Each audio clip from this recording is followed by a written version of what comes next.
Good morning, students. Today we have to start from the last paragraph of page 66. We did till here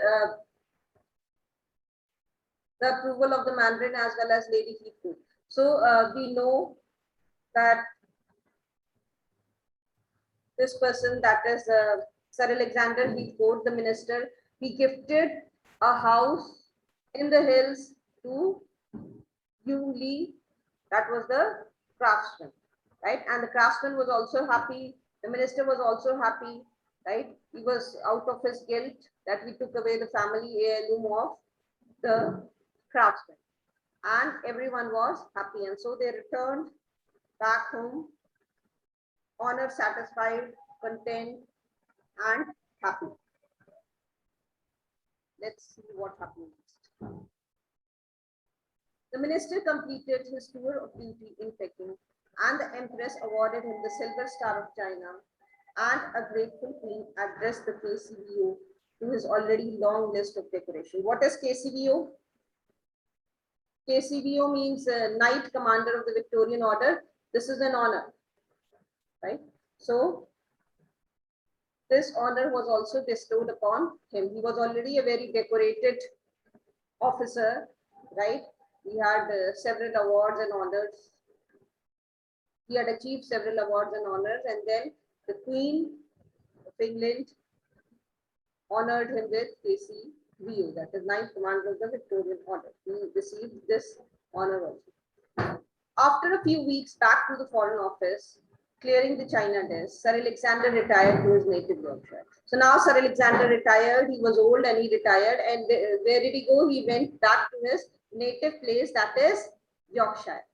Only English county where inhabitants still hope to be born and die in the same place, unlike the Chinese.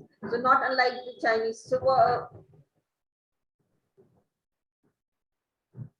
So there is a difference between the tradition of the people of Yorkshire and China, right? What was the difference? That the Chinese people, they believe that when it's time for their death, when they are quite old, they leave their homes and they go to the hills to die. You remember Yung Lee, right? What happened to him? His ancestors, they had died in the hills, and he was also planning to hand over everything to his son and go to the hills. So, but this English county of Yorkshire, county means territory or province, right? So this English province of Yorkshire, to which Sir Alexander Heathcote belonged, right? There the people, they believed in coming back at the time of death, right? Coming back to their native place. They don't go leave their houses and go to some other place to die. They come back to their place, right? They believe in being born and dying on the same, dying in the same place. Not like the Chinese. It should not have been not unlike the Chinese. Sir Alexander spent his final years in the home of his late father with his wife and the little minion. So the last years, the last days of his life, he spent in his house in Yorkshire. After retirement, he went to Yorkshire, which was his native place, and he spent the last days of his life with his wife and the little Ming emperor, that is the Chinese statue. The statue occupied the center of the mantelpiece in the drawing room for all to see and admire. So the statue was kept at the center of the mantelpiece. What is the mantelpiece? A shelf-like structure above the fireplace, right? That is the mantelpiece. So the statue was kept there on the mantelpiece in the drawing room, and anyone who visited Sir Alexander Heathcote's house admired that statue. So it was kept on for display on the mantelpiece, right? And people admired that statue. Being an exact man, you remember Sir Alexander was an exact man. How can you say that Sir Alexander was an exact man? Anyone? Please raise your hand.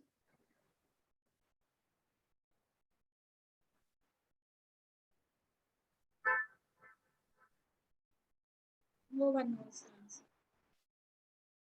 This is given in the first page of the story. Why is Sir Alexander called an exact man?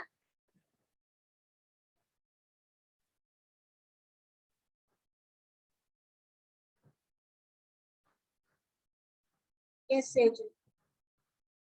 Yes, Sejal, please. He did all his works exactly on time. Yes, he got up at the same time every day, had the same breakfast. His eggs were also boiled exactly to 4 minutes. Then the same Cooper's marmalade he ate. Then he left the house exactly at the same time and reached office every day at the same time and returned home every day at the same time. So that is why he was called an exact man. The others, they are not paying attention.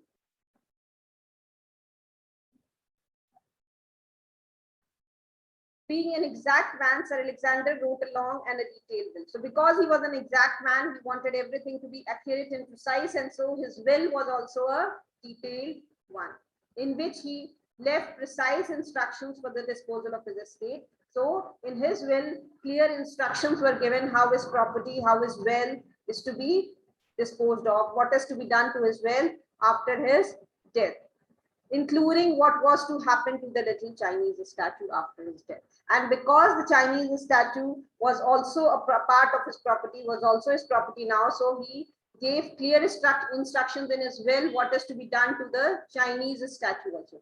He bequeathed the Emperor Kong to his first son. So this was mentioned in his will.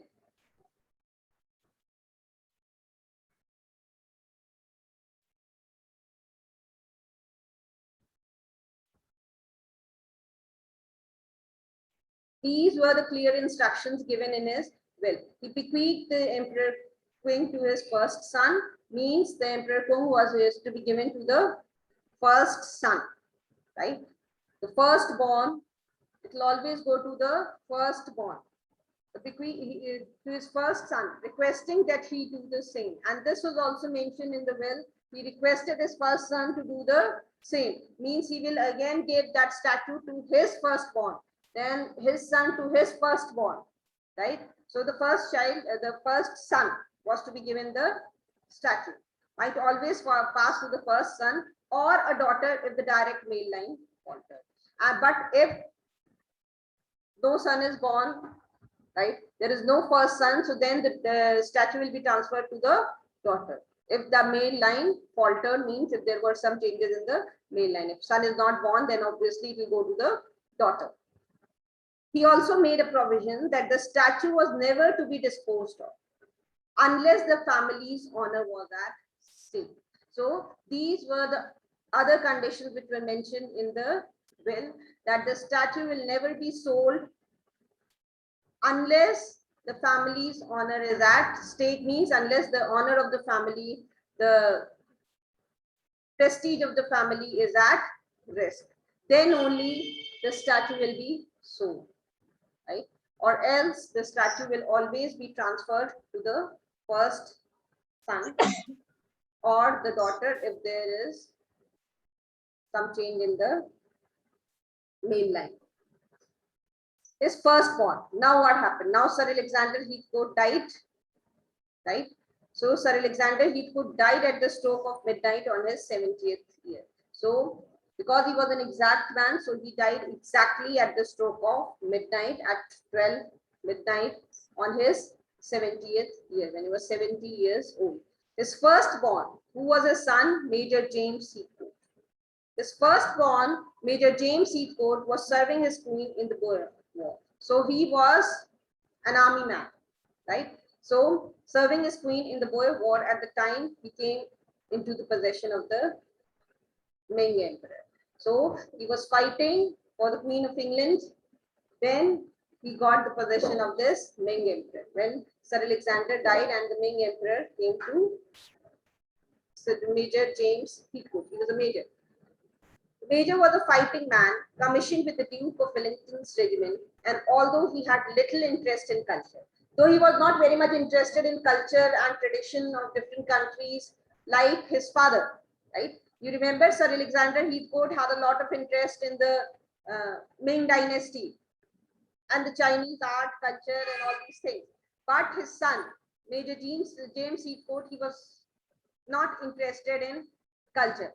He could, but still, because it was a family heirloom now, right? Even he could see the family heirloom was no ordinary treasure. So because it was mentioned in his father's will, so he could see that it was a family heirloom. The Chinese statue was a family heirloom now, right? And it is no ordinary treasure. He cannot mess with it. He has to take care of it. So in spite of the fact that he was not very much interested in culture and tradition, but still he followed the instructions which were given by his father in his will, because the Chinese statue was their family heirloom, and family heirloom is not an ordinary thing.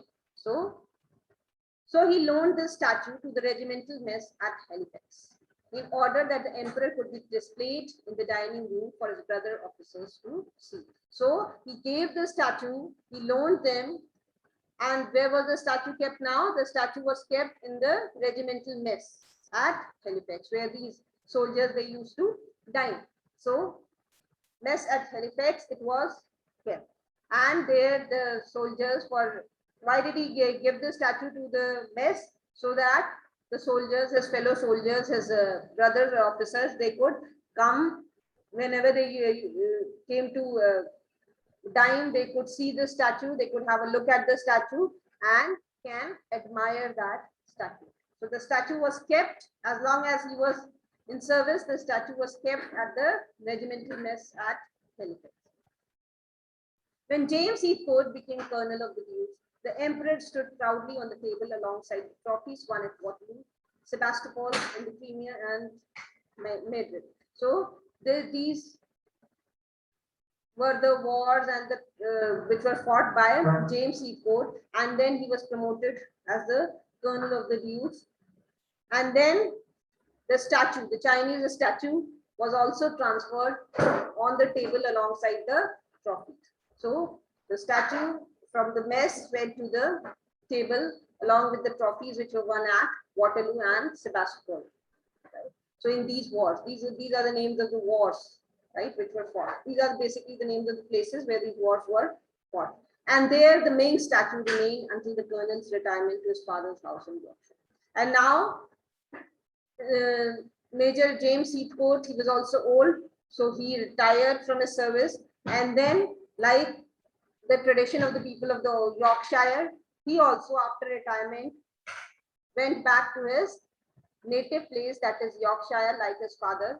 And the last days of his life he spent in his father's house in Yorkshire, where the emperor returned once again to the drawing room mantelpiece. And again, the emperor, after traveling so much, he again came back to the mantelpiece of the house in Yorkshire, right, where he was kept at the time of Sir Alexander Heathcote's death.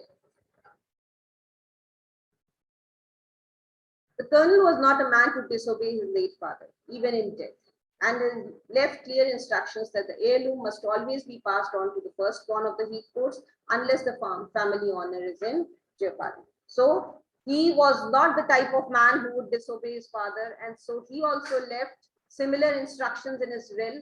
When he wrote his will, he also gave similar instructions to his offsprings and to his successors, that the statue was always to be transferred to the firstborn of the Heathcotes, and the statue will not be sold or disposed of unless the honor of the family, the prestige of the family is in risk. Colonel James Heathcote, MC, did not die a soldier's death. What is the meaning of this? Did not die a soldier's death. What is the soldier's death?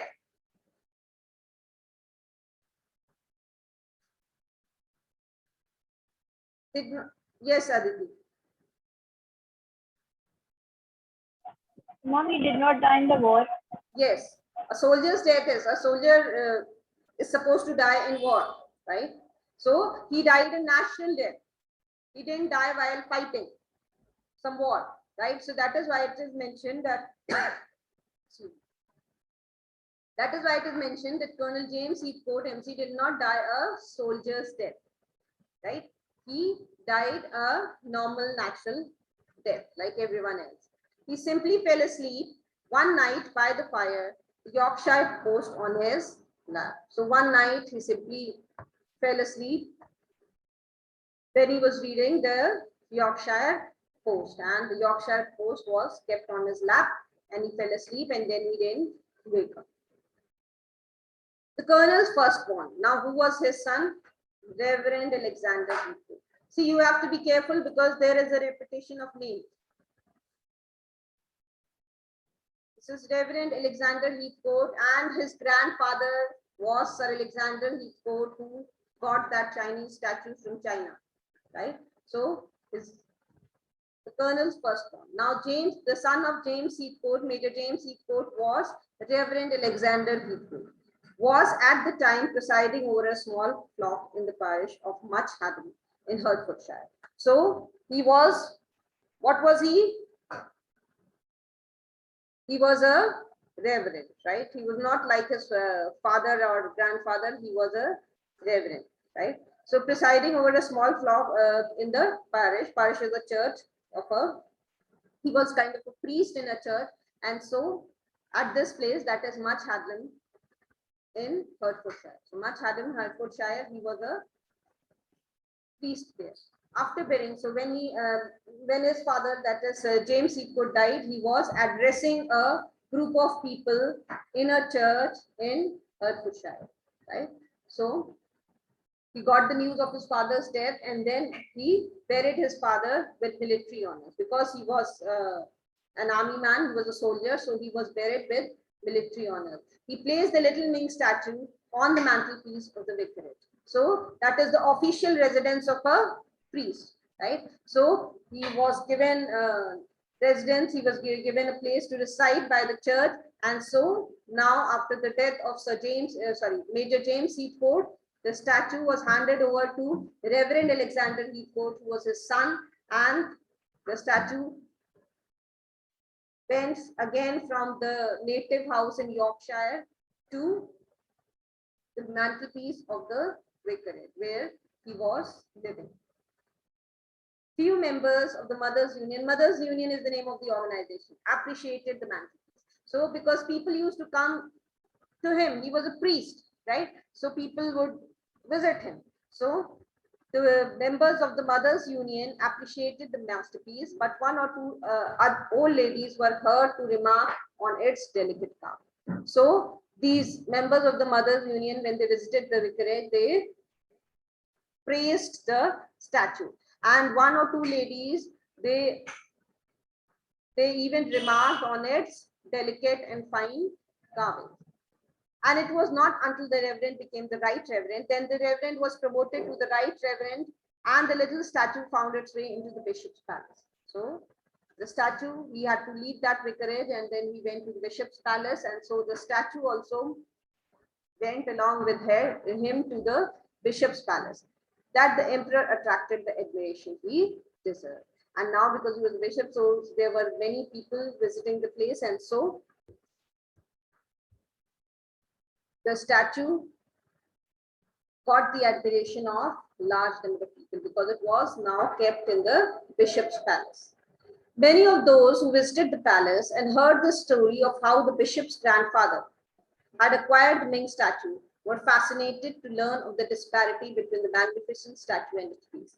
Now see, all the people who visited, many people who visited, so see, because it was a masterpiece, right? It was a very fine of art, right? Very fine work of art, very fine work of craftsmanship. So people admired that statue. And when people used to ask about that statue, so the story was narrated how that statue came from China to England. This statue was narrated to everyone. So when the people, they heard the statue and how that, so obviously his grandfather, Reverend Alexander Heathcote's grandfather, that is Sir Alexander Heathcote, must have told him the story, must have told his son the story, then his son must have told Reverend Alexander Heathcote the story of the Chinese statue. So the story was also transferred from one generation to the other. So whenever this story of the acquisition of this statue and how it came from China to England, whenever that story was narrated, this fact was also told to the people that the statue was without a base and the craftsman fixed another base, right? So when people, they came to know that the base is not original, the base has been fixed by the craftsmen, right? So what did they do? They used to praise the statue and the difference between the magnificent statue and the base. So the difference, they used to talk about the difference between the statue and the, were fascinated to learn of the disparity. Disparity means the difference between the magnificent statue and its base. How magnificent the statue is in comparison to the base. Base is not up to the mark, right? That is what they used to comment. It always made a good after dinner story. So it was a very nice after dinner story which was narrated to the guests who came to their house. God takes even his own ambassadors. So he was a person of the God, he was a priest, and so that is why it has been mentioned, God takes even his own ambassadors. So even the priests and all the holy people, they also die one fine day. But he did not do so before allowing Bishop Heathcote to complete a will, leaving the statue to his son.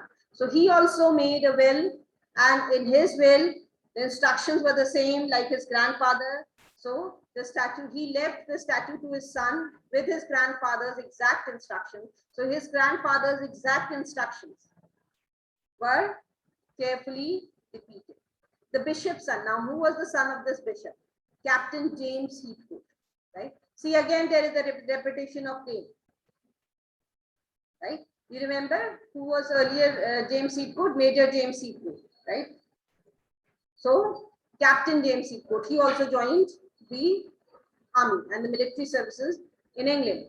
So the bishop's son, the son of bishop, joined the military service, and his name was Captain James Heathcote, was a serving officer in his grandfather's regiment. So the Ming statue returned to the mess table in Halifax. So because he was a serving officer in the army in the same regiment as his grandfather was, his grandfather's name was also James Heathcote, Major James Heathcote. So the statue once again came back to the same mess, right, where it was kept earlier. During the emperor's absence, now what happened all this while? The statue has been absent for almost several years, because then it went to the reverend and it was kept in the bishop's palace, right? So for many years the statue was happened. There was a statue was absent, and what happened when the statue was absent? When the statue was absent in the emperor's absence. Emperor's absence means the absence of the statue. That is Emperor Kung's absence. The regimental trophies had been augmented. Augmented means increased. So in all those years, when the statue was not there,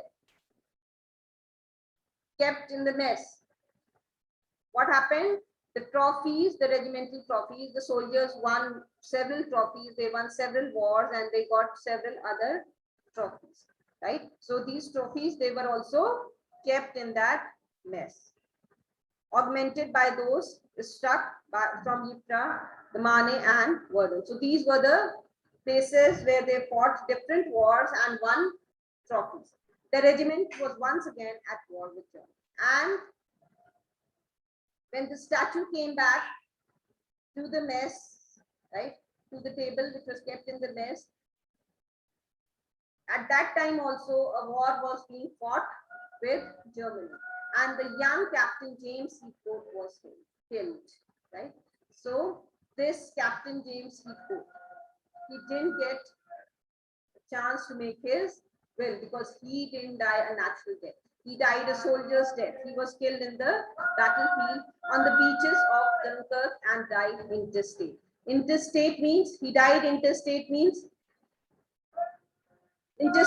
without being able to write a will. He died without making a will, right? All his ancestors, they made a will and they mentioned clearly what was to be done to the statue after their death. But this person, Captain James Heathcote, he died quite young while fighting on the beaches of Dunkirk, and so he didn't get any chance and opportunity to write his will.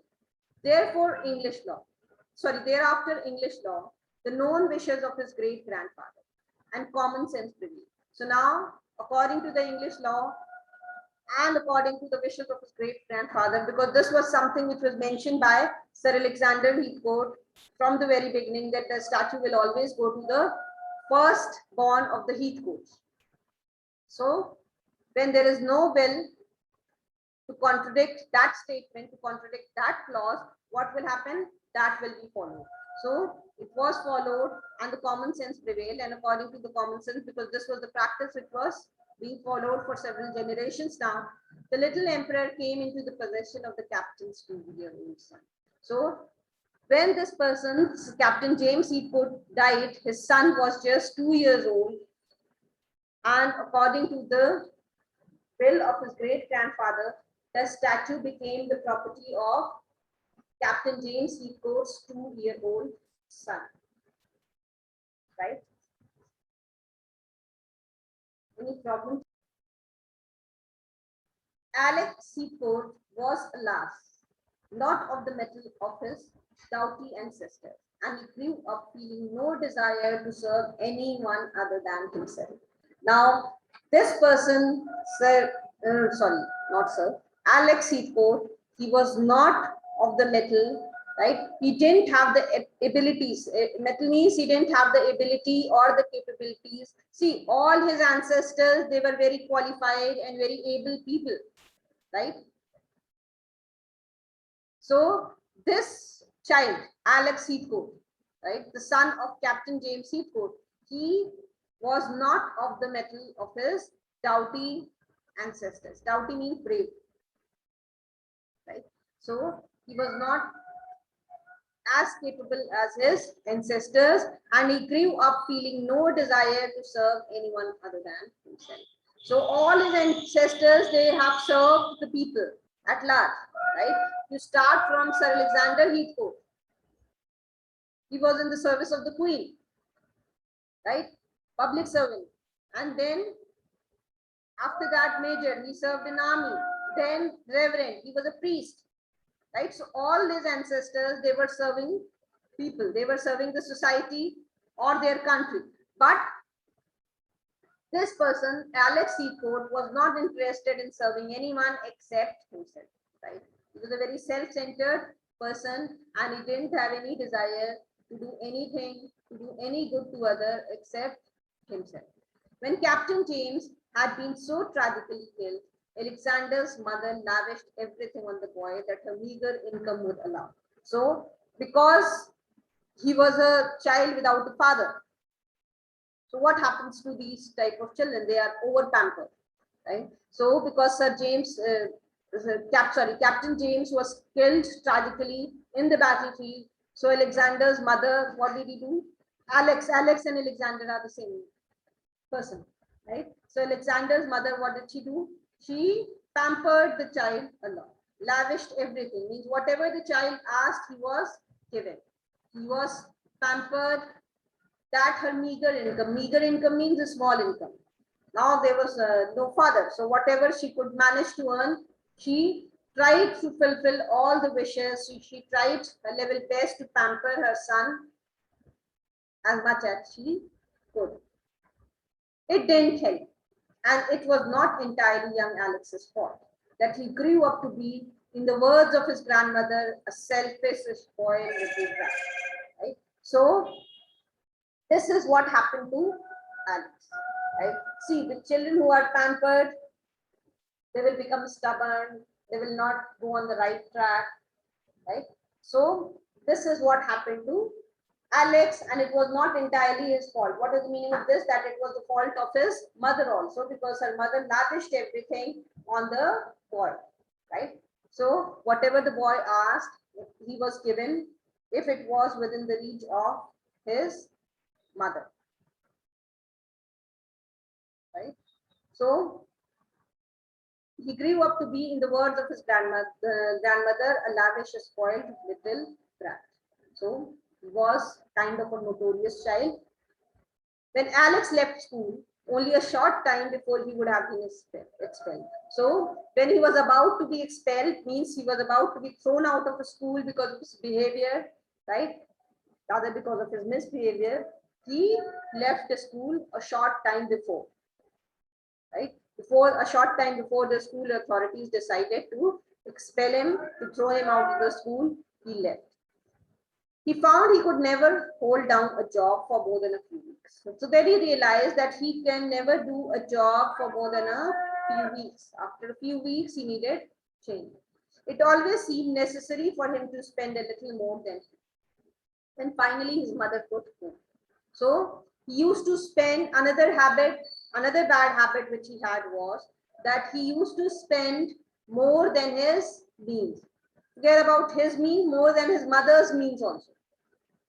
Right? Whatever he and his mother could manage to earn, his expenditure was always more than it. The good lady, deciding she could take no more of this life, departed to join all the other seaports, not in Yorkshire, but in Kent. Right? So, because now his mother could not take this anymore, so she decided to leave. She died. That is the meaning. That she died and joined the other wheat boats in Kent. Right? And now the son was left all by himself. So, what happened to the son? In the swinging 60s, when casinos opened in Britain, young Alex was convinced that he had found the ideal way of earning a living without actually having to do any work. So it was in the 60s that the casinos, they became very popular in Britain. You know what is a casino? You must have seen in the movie, right?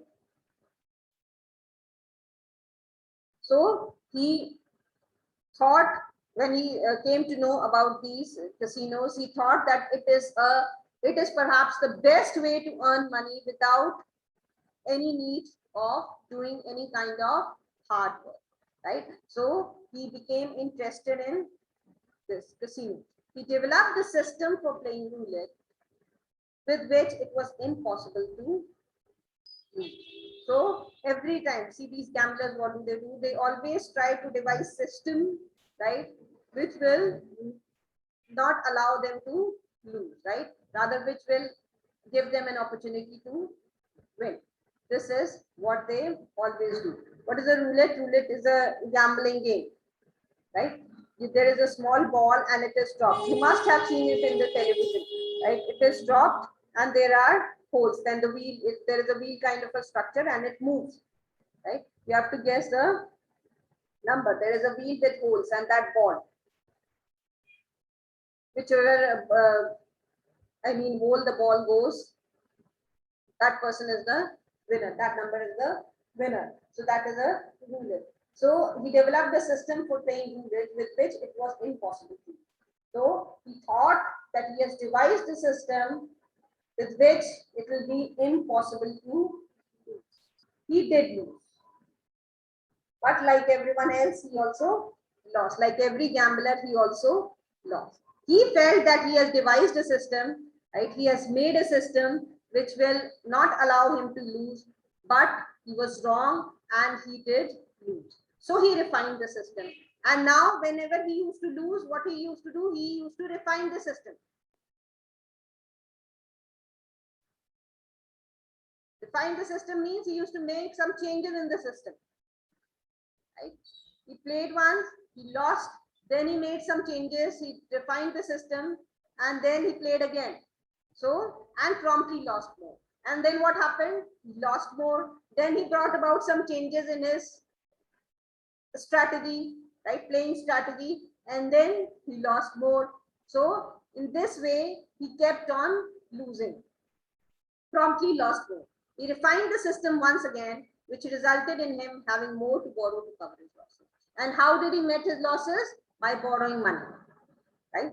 So he again lost. So to cover his losses, he had to borrow money. Now he was in huge debt. Why not? If the worst came to the worst, he told himself he could always dispose of the little million.